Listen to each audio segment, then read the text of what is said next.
Hello friends, कैसे हैं आप सब? बढ़िया। That's good. तो without wasting so much time, today we are going to discuss a question of geotechnical engineering from permeability chapter, civil engineering of course, and that has been asked in the GATE examination 2016 of 2 marks, and it has been asked in the SAT one, or we can say SIFT one. Okay, so here goes this beautiful question.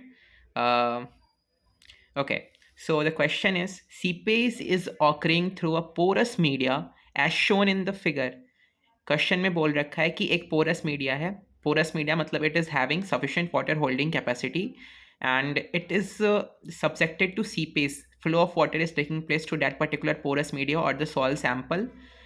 Figure में दे रखा है इन्होंने, and they are saying that hydraulic conductivity values K1, K2 and K3 are in metre per day. जो भी figure में stratified soil deposit दे रखी है उसकी जो पर्टिकुलर हाइड्रोलिक कंडक्टिविटी वैल्यूज हैं तीन डिफरेंट लेयर्स की, they are K1, K2 and K3 respectively, and these values are given in metre per day. Metre per day. Then they are asking what is the seepage discharge.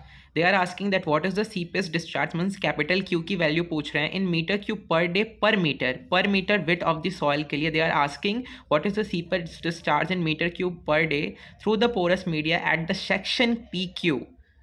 And they have given the options as A is 7/12, B is 1/2, C is 9/16 and D is 3/4.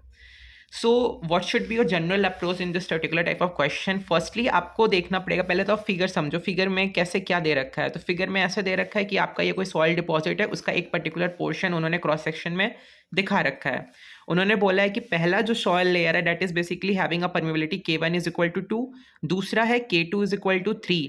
And guys आप confuse मत होना, इनका लिखने का तरीका ये जानबूझ के कंफ्यूज करना चाहते हैं आपको, so you don't get confused. कई बार आप कंफ्यूजन में जो थिकनेस होगा soil K2 is equal to 3 का आप 10 मीटर ले लोगे, but that is not 10 metre. Soil जो 2 है ना वो यहाँ से लेके यहाँ तक है. सो दैट टोटल थिकनेस और we can say travel length is 10 + 20 that is 30 metres, not 10 metres, it's 30 metres. और यहाँ पे सॉइल नंबर 3 है जिसका परमेबिलिटी है 1 metre per day and having a length, travel length as 10 metre. इनकी जो particular soil sample की जो थिकनेस दे रखी है that is given as 3 metre and it is constant और यूनिफॉर्म थ्रू आउट, ये चेंज नहीं कर रही है. वाटर लेवल जो ऑन द अपस्ट्रीम साइड है वो 15 मीटर है और डाउन स्ट्रीम पे ये 10 मीटर है. So what will the head loss here, that is basically equals to upstream head minus downstream head, that is 15 - 10 that is equal to 5 metres. Okay, fine. 5 meter is the head loss. Now they are asking the seepage discharge means capital Q की value. तो permeability के questions में generally हम अगर हमें seepage discharge पूछता है capital Q की value, if it is not a flow net type of question, तो जनरली हम डार्सीज इक्वेशन यूज करते हैं, that is Q is equal to K into I into A.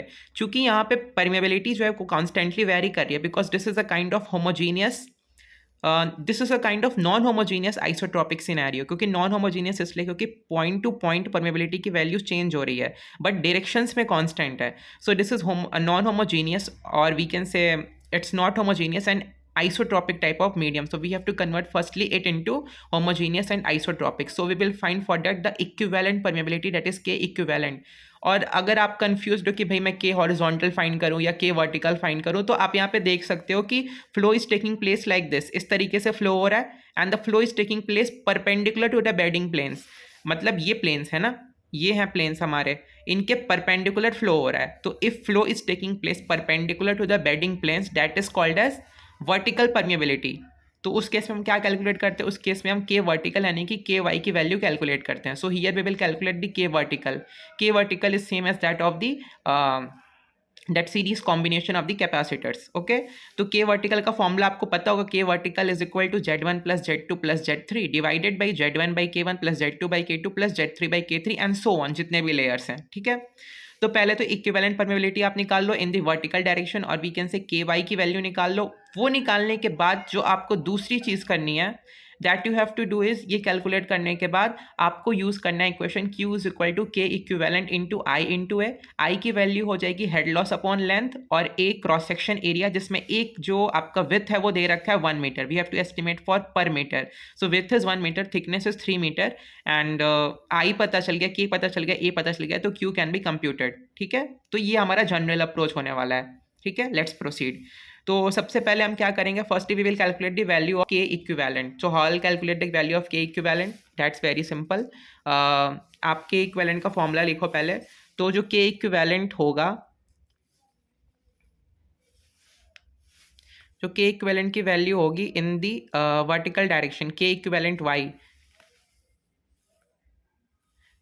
this is equal to what? This is equal to z1 plus z2 plus z3 whole divided by z1 by k1 plus z2 by k2 plus z3 by k3. So what is Z1 year? Z1 flow ऐसे हो रहा है, तो flow Z1 जो होता है वो length होता है जिसके अलॉन्ग फ्लो हो रहा होता है. तो flow is taking place along this particular direction. तो पहले सॉइल के लिए Z1 की वैल्यू कितनी हो जाएगी? It's 20 metre. So we can say it's 20. Second के लिए मैंने बोला था आपको स्टार्टिंग में, you have to take 30 metres not 10 metres, क्योंकि ये पूरा सॉइल 2 है. So 10 + 20 that is 30 metres. और थर्ड के लिए 10 metres whole divided by 20. K1 आपको दे रखा है, K1 इज 2 metre per day, unit metre per day में है. प्लस दिस इज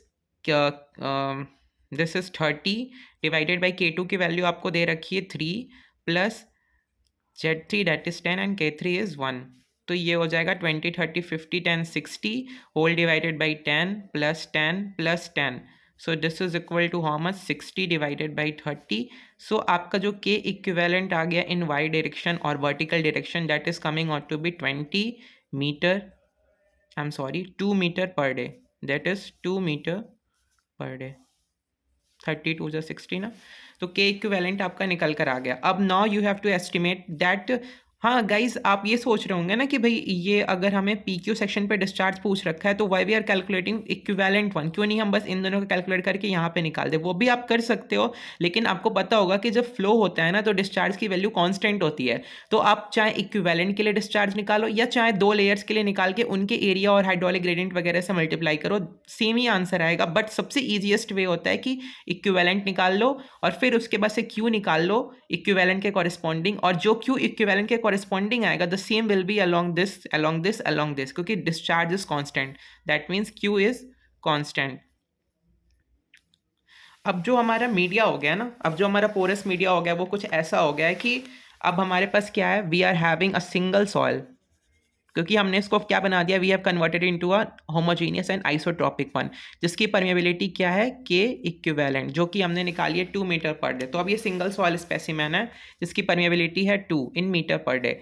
और इस पूरे का लेंथ कितना है, इस पूरे का जो लेंथ है दैट इज बेसिकली 60 मीटर और इसकी थिकनेस जो है वो 30 मीटर्स, 3 मीटर सॉरी. ठीक है, तो ये सिनेरियो है. अब तो I can say as per Darcy's equation Q is equal to K equivalent into I into A. I की वैल्यू क्या हो जाएगी, head loss divided by travel length. Head loss कितना है, that is 15 minus 10 that is 5.